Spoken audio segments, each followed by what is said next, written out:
Hello, hello, hello, wherever you are in the world today. Thank you for joining me on the Rise Traveler Unpacking Conversations of Sustainable Travel.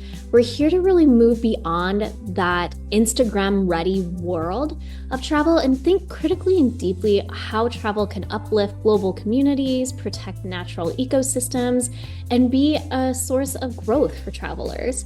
And here at the Rise Travel Institute, we are committed to empowering travelers and travel professionals through education. And our programs, our research, our journeys and scholarships and free resources all aim to really bring you closer to a more responsible and ethical travel practice and experience. So if you're curious, go to our website, risetravelinstitute.org. I'm your host, Amy Hager. So welcome. Vinci took over last season, so I'm really excited to be back. And with my first guest today is Barbara, who is our DEI strategist here at the Rise Travel Institute and has been for the last couple of years. So Barbara, thank you for joining me today. Thanks for having me, Amy. I'm excited about our conversation. Hey, well, since if you have never experienced or heard anything about Rise Travel Institute, we are a whole crew of volunteers. And so I'm really curious, Barbara, why are you volunteering here at Rise? I initially was taking a break from a very stressful job, and I was starting to finally have some time to get back out there and give back to the community. Mhm. I am passionate about travel and love travel. So I was searching for things that fit my passions. Yeah. Um, Back when I was getting my master's, I had the wonderful opportunity to go to take a course on the economics of tourism in developing nations Oh, and got to go to Tanzania. And I met Tanner, who is also associated with Rise later in life. I was then knowing him through social media, seeing his work with Rise, yeah. and I know he's gone through the cohort and knows Mhm. Vinci well. So I was like, oh, this place looks really interesting. Like, here's an organization that's all about what that course was about, Yeah. and all about, we love to travel. It doesn't necessarily have the best impact on the world, but how can we make it better, and how can we enhance the parts of it that are good in the world? So I reached out and was able to there was an opening for a DEI strategist, and I was working on that a lot in the past. So I was able to bring that to Rise. I love that. And so then you kind of touched on this a little lightly, but I want to go a little deeper with you. Like, how does your lifestyle values really align with what we're about here at Rise? And what impact does that make on you personally? Yeah, I love to travel. So that's one of the big things. And I try to travel as much as possible. And currently, some of my main travel is that I spend part of the year I live in California, and I spend about 3 or 4 months living in Buenos Aires, Argentina, too. So Okay. Yeah. there's that as well. And then try to travel around in addition to that. But I realize that that has a big impact on the environment. Uh, Mhm. and a big impact on the economics and culture of other countries, where sometimes I think as travelers, we just think of it as our experience, and we're not realizing how much we are impacting or taking. Um, so that was one way where Rise just really fit. And then in my past company, went through a whole DEI training. And I was one of the leaders of the company. And so it was Mm. part of my responsibility to maintain that and Got it. make that part of our culture. And I became really passionate, just saw the importance of it in our world. Just recognizing what's already been done in the past and making a change to go forward. Well, when you think about a change to go forward and with all the travel, and even if it's, living where you live for a portion of the year or whatever that may be, when you really reflect on all that you have done and everywhere you've been, is there a time or a story where because of what you know now, as you reflect, you would have done it completely different than when you did it when you were actually there? Yeah. I'm not sure if there's a completely different way to look at things, Yeah. but one thing that this brings to mind is, the first year that I went was 2020 that I went to Buenos Aires to live there. Okay. And I was just doing the thing where I was posting like, oh my gosh, I just had a meal, with Yeah. wine and this gourmet meal of two people, and it was $15 or $20. This is Right. amazing. And just constantly like, it's so cheap to live here. Yeah. And now I see that and I see all the digital it's a very big digital nomad city, partly Yeah. for those reasons. It's very affordable if you're not earning pesos. And now I just cringe at that. I cringe Mm. that I did that. I cringe every time I still find myself saying that I Yeah. have to really be like, it's affordable for me Right. because I have the That's a privilege true of earning US statement. dollars. Yeah. Yeah. And I see all the digital nomads and everybody doing the same thing, like it's so cheap. And just not realizing that that is your experience, and it's because you have a lot of privileges that the people of that country, the people living there that are earning pesos, that it's their city, it's their life, and they don't have that privilege. So Mhm. that's a big travel experience that, Mm. I mean, I can't say I regret it. I didn't know any better at the time. Right. I've Right. learned, but I cringe at myself for being that person at that time. Well, and so then when you think about kind of the conversations that you do have when you are being a digital nomad or a traveler or anything, I mean, is there a proper way to bring up a conversation like that of, hey, do you realize when you post it in that frame, not everybody may feel $15 is cheap. Yeah. Do you ever find yourself starting a conversation like that or having a conversation with other digital nomads? Yeah. I mean, usually my personality type is not the one and I'm trying to be better at that, to be Yeah. the one to step in, to have the language to step in and correct somebody without, I'm not a confrontational person. So Right. it, I just sit there and feel uncomfortable.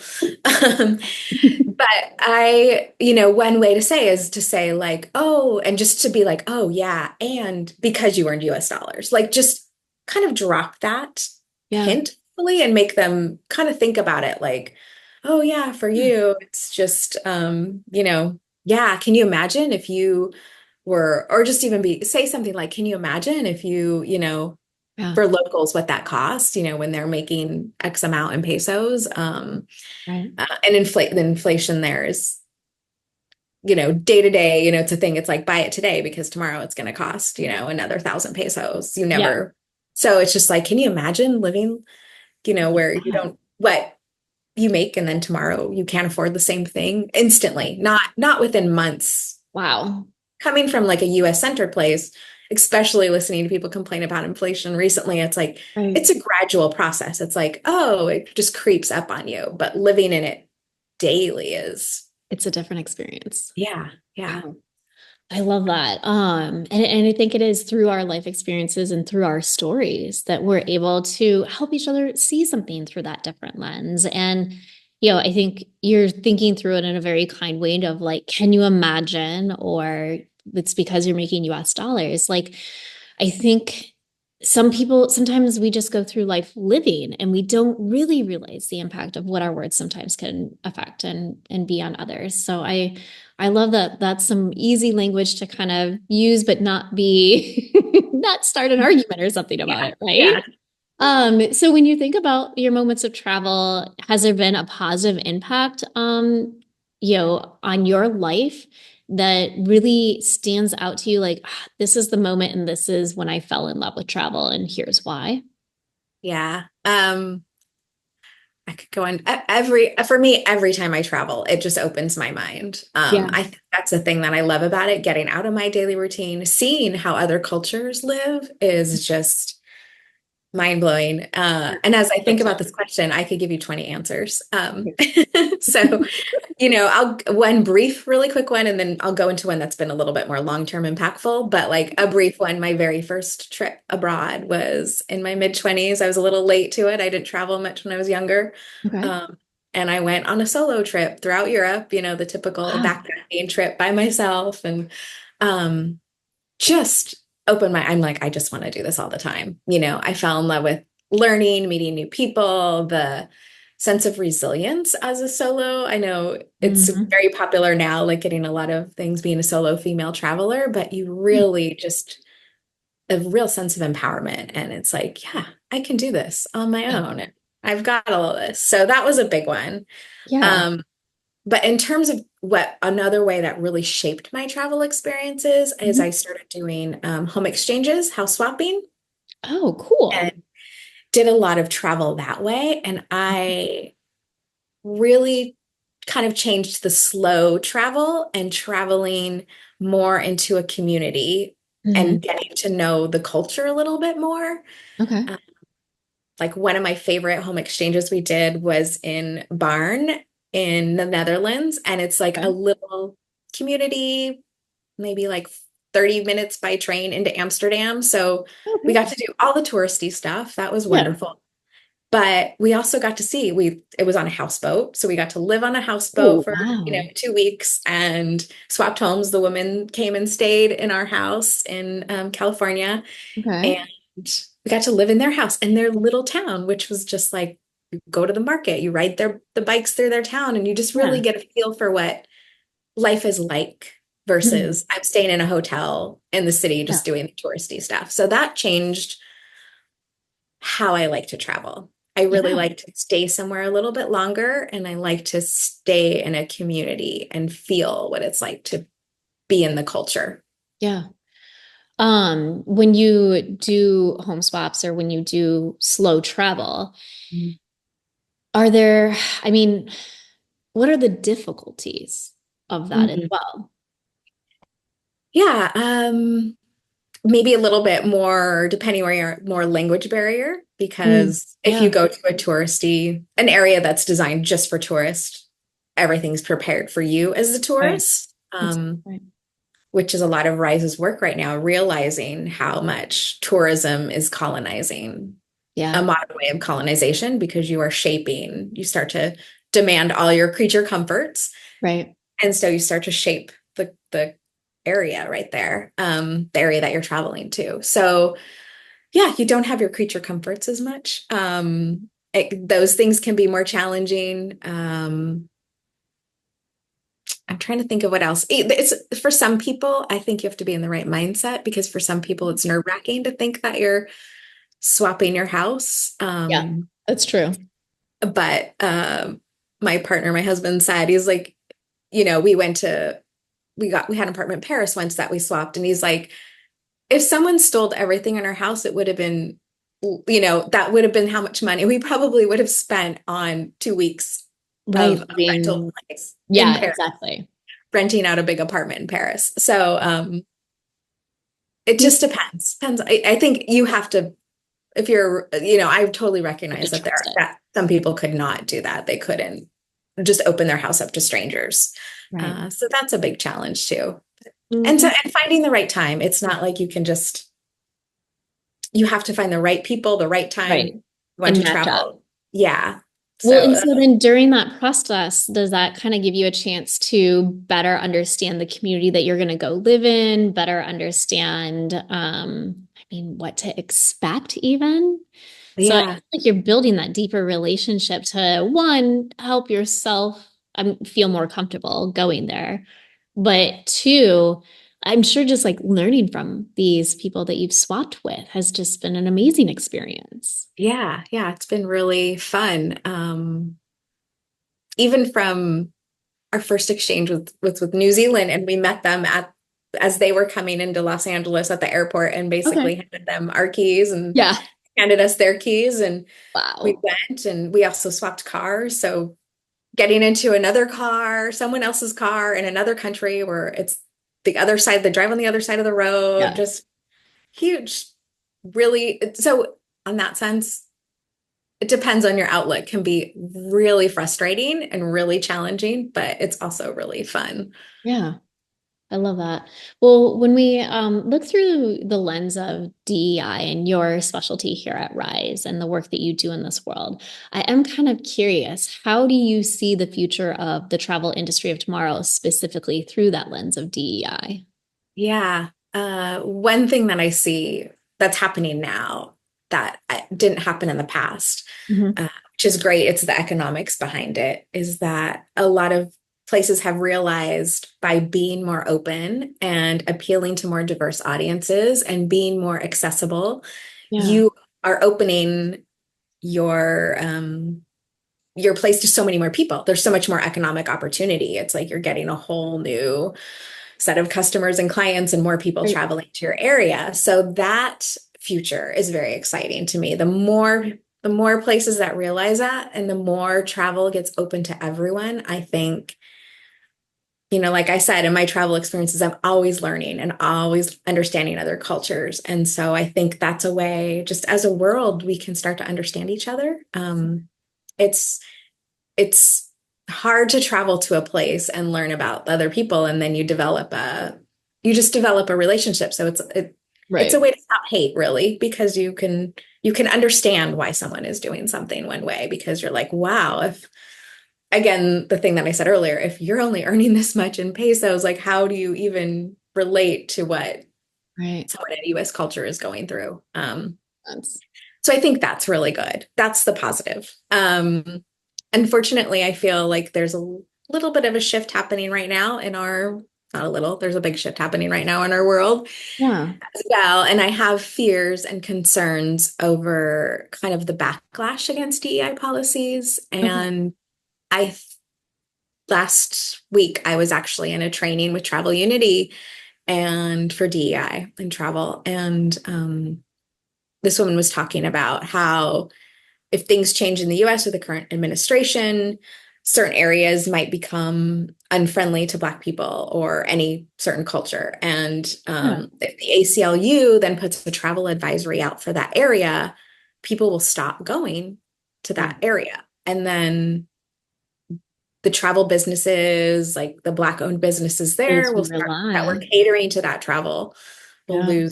lose their lose their clientele, lose it'll really hurt them economically. So Hmm.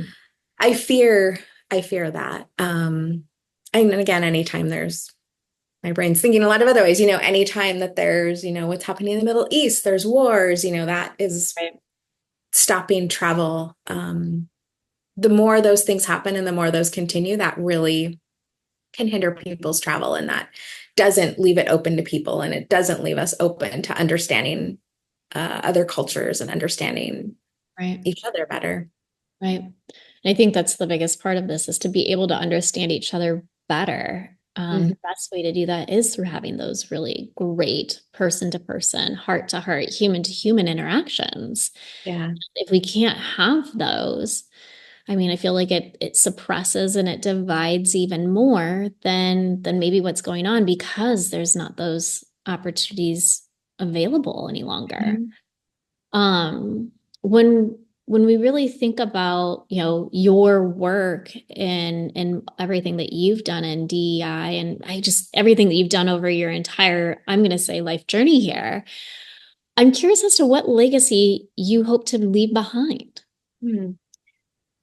Yeah, that's a really great question. I really think about this, and and thinking about it is one of the reasons why I started to work with Rise.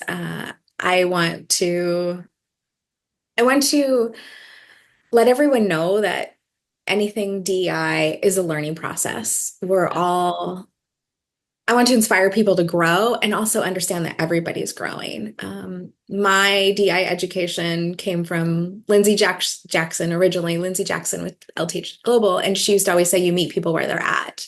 Yeah. And that just really inspired me and made me think it's like, it's a journey. No one can ever just be like, yeah, I'm open, I'm accepting, I understand cultures, I'm happy with everybody, I'm done. Because Right. things are always changing. We're always learning more and we're always evolving. So, wherever you're at on that journey, it's good. And I just want people to understand that we should always keep learning. There's always something more. We can always be more open. There's always something more to understand about other people, and how we can be together and be understanding and welcoming to everyone. Yeah, I feel like it's that constant process. It's never done. No. Yeah. And I think that's my love of travel. And that's my personality. Like I always love learning and growing and changing. So it's probably why I'm also in, besides that, everyone should love DEI. Like it's just us being better as humans. But I do always love things that where it's a lifelong journey. Right. That makes a lot of sense. Well, I think one, thank you for your volunteering, your time, your expertise, and everything that you do for us here at Rise. I think it really is, it's that community that comes together that knows that this is a continuous learning process and that the learning is never done. And through these experiences that we have with each other, even here at Rise, that's really how we get to expand and be better humans and be kinder people and be opening to more experiences to really help us shape what the future is. So I think it's really important work that we're all doing here. And thank you for dedicating your time to continue to do this work. Yeah. Thank you as well, Amy. You're right here with us. True. Well, that does bring us to the end of our journey today. And for those of you listening, if you liked what you heard and you want to hear more, please subscribe, like, or comment. You can always follow us at Rise Travel Institute on Facebook or Instagram.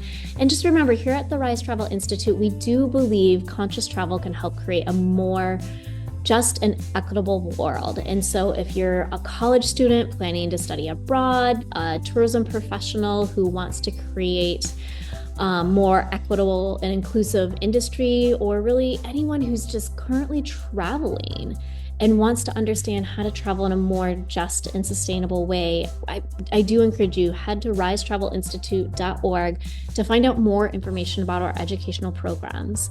And we will be back soon with another episode. But until then, keep roaming, keep learning, and continue to be a Rise Traveler.